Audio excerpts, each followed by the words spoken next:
loves, in this reading, we will going to have message from spirits. And before tayo mag-start, I would like to invite you to follow our other social media platform. And yung link po ng ating shop ay nandyan sa ating bio. Okay, so bago tayo mag-start, let's see yung mga signs na pwedeng nakikita ninyo or yung mga numbers na pwedeng nakikita ninyo kung itong reading na to ay para sa inyo. Okay? So, let's start with this angel numbers. If you are seeing 20, ayan, 20, the number 9, pwede ding kung ang birthday mo ay September 20 or more on September.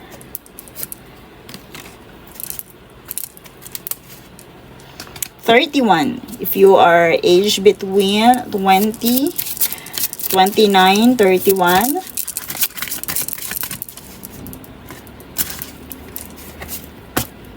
19, ayan, more on 9, merong mga 9 and 1 dito.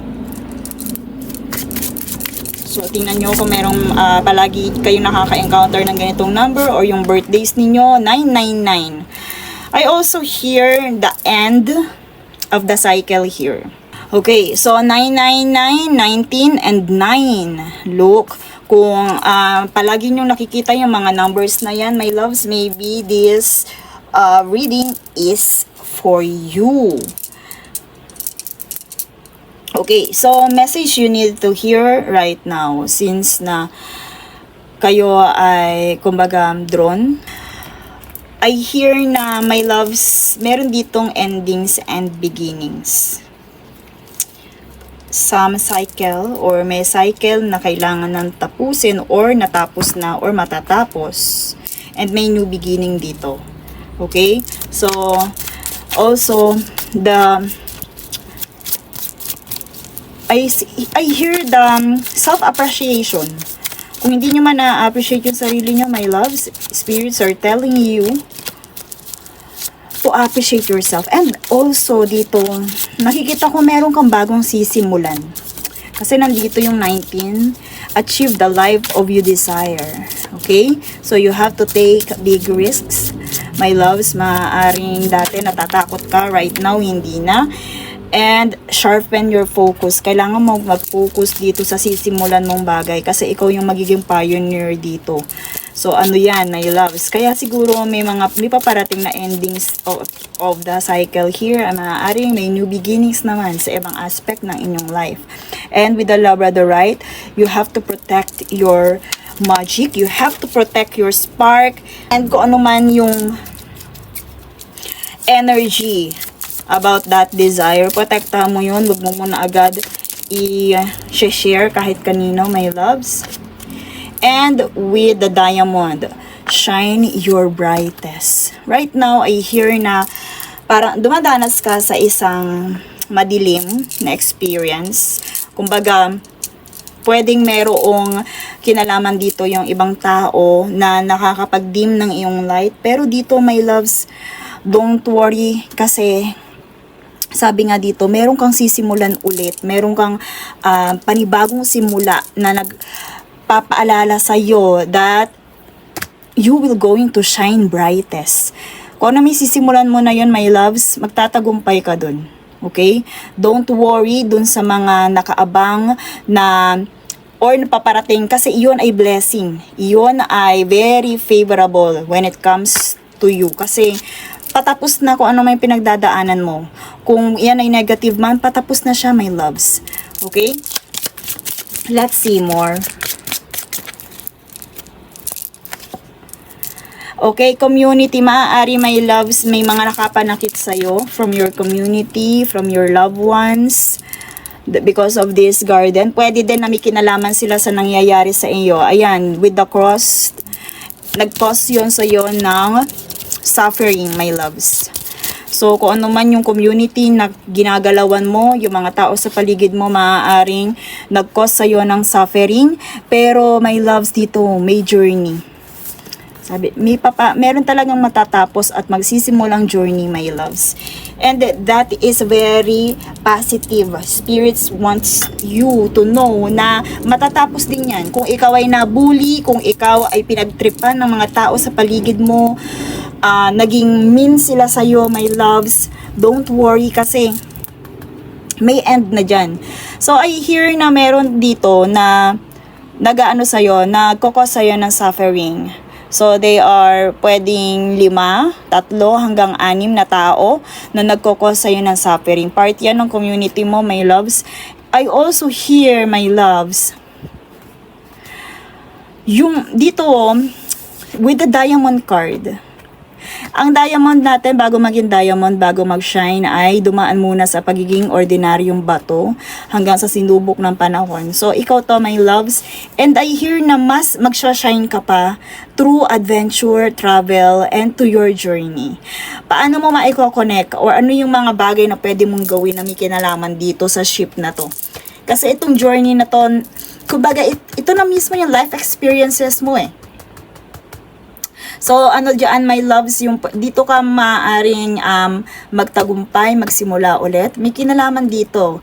Pwede din, my loves, may upcoming travel sa'yo na magkukos sa'yo ng isang malaking blessings. Na isang malaking blessing, my loves. So, be more attentive pagdating dyan, my loves, sa travel, sa ship, pwedeng sa barko. Diyan ka, I hear na dito ka din sa swertehan, my loves. Yung mga may kinalaman sa barko, may kinalaman sa pagta-travel, sa himpapawid. Pwede ding may magandang nag-iintay sa'yo sa na future sa abroad. Pwedeng ganun kasi travel, adventure, and journey. And look. Look yung barko, yung bangka. Okay?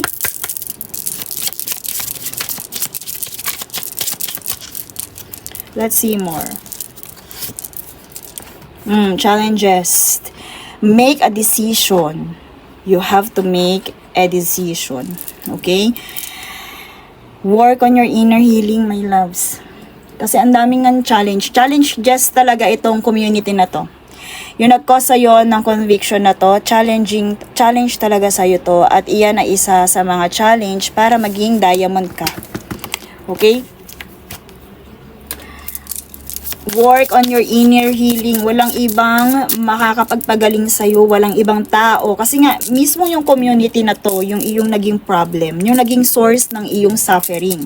So, work on your inner healing, my loves. Paano ka mag-heal ng sa sarili mo lang? Okay? Paano mo mapag-heal yung sarili mo? Guardian, my loves. Meron kang lost loved ones. One watches you or watches over you.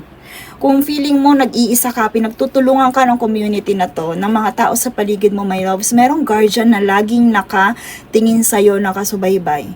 Baka nakakalimutan mo na siya, kaya dumadaan ka sa ganyang klase ng mental breakdown, pero my loves, muli sila nagpapaalala through this reading. Your lost loved ones watches over you, my loves. Pinapaalala nila na kung feeling mo mag-isa ka right now, they are at your side. Nasa tabi mo sila. Sobrang may loves, ang lakas ng energy ng pagpaparamdam nila kasi maaaring down na down ka. Sinusubok kang right now. Pero ang daming pagpapaalala dito na tapos na, matatapos na because of the 999 and the diamond, my loves. Challenge yan para maging diamond ka. Okay? And magtiwala ka sa guardian na to kasi talagang nagpaparamdam sila sa'yo. Your lost loved one, they are always watching you. Okay? So, more on talagang emotion, my loves. Pwedeng nakakaranas ka right now ng emotional breakdown. My loves, again, walang ibang makakapagpagaling sa'yo kung hindi yung sarili mo. To work on your inner healing, my loves. With your guidance, with your guardians, makipag-usap ka sa kanila, my loves. Kasi yung community o yung mga taong inaasahan mo makakapagpagaling sa'yo, yung nananakit sa'yo or nagkukos sa'yo ng pain. Ayan na, confirm, end of the cycles. Okay? So, andyan na. Kung iyan ay part man ng yung karma, my loves, end na yan. End of that cycle. Di ba kanina ko pa sinasabi, merong matatapos at may magsisimula. Something beginning, my loves. Magtiwala ka doon. Nangyayari yan kasi kailangan may mag-end. So, kung pagod ka na, tapos na or matatapos na yan. Kung naman yung dinanas mong problem, last wave na yan, my loves.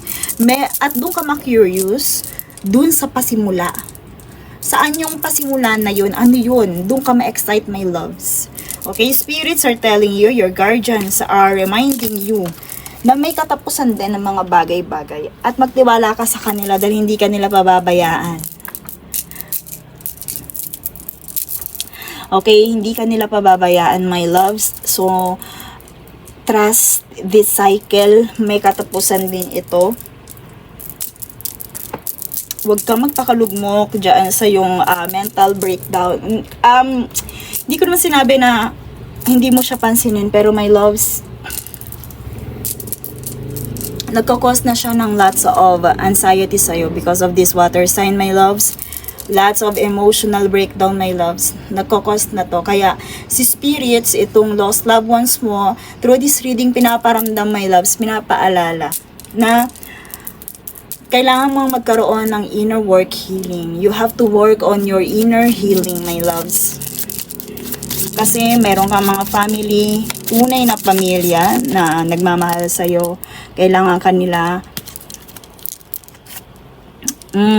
With the sun card, my loves. Ayan. When the cheerful sun smiles at you with all its good intent. Okay, napaka-bright. Kanina ko pa din naririnig yung word na shine, okay? Your life will never resemble a night so dark. My loves, end na ng cycle na yan. Ngayon ka pa ba susuko? Ngayon mo pa ba tatagalin yung suffering na yan, my loves? End na siya. Diyan ka pa ba magtatagal sa end na yan? Dito ka, my loves, mag-focus sa new beginning na paparating, okay? And that secret, eto, lagi ko tong nakikita dito. Meron pa rin secret, meron ba?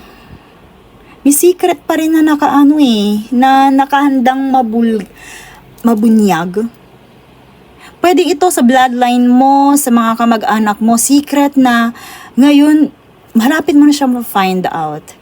Dahil dito sa pa-end na to, meron kang secret na madidiscover. Pwede ding na-discover mo na. Like for example, yung taong nang betray sa'yo, yung inaasahan mong magtatanggol sa'yo, yun pala yung mambebetray, pwede yun yung secret na yun. Let us know, discover it, giving the cards a closer look. Maging attentive ka, my loves, kasi meron ka madidiscover na secret.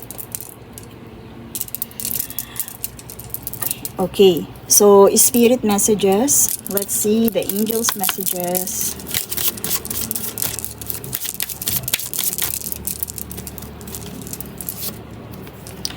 You are ready. Kung pinanghihinaan ka ng loob, my loves, ready ka na. May mga bagay ka na gustong gawin, ituloy mo na yan, my loves. Okay? So, spirits are telling you there's something better. Kung nanghihinayang ka sa mga nasira, nawala, there's something better, my loves. Okay? And always remember, merong guardian na laging nakatingin sa'yo. Aside sa mga angels na to, merong lost loved one. Kung wala man, my loves, pwedeng sa mga ancestors mo, my loves. Pero one thing is for sure, you are guided here. Na feeling mo, walang naniniwala sa'yo, walang kumakampi sa'yo, your spirit guides are telling you, tama ka, nasa side mo sila. Okay? And that's all for this reading. Thank you so much and see you in my next one.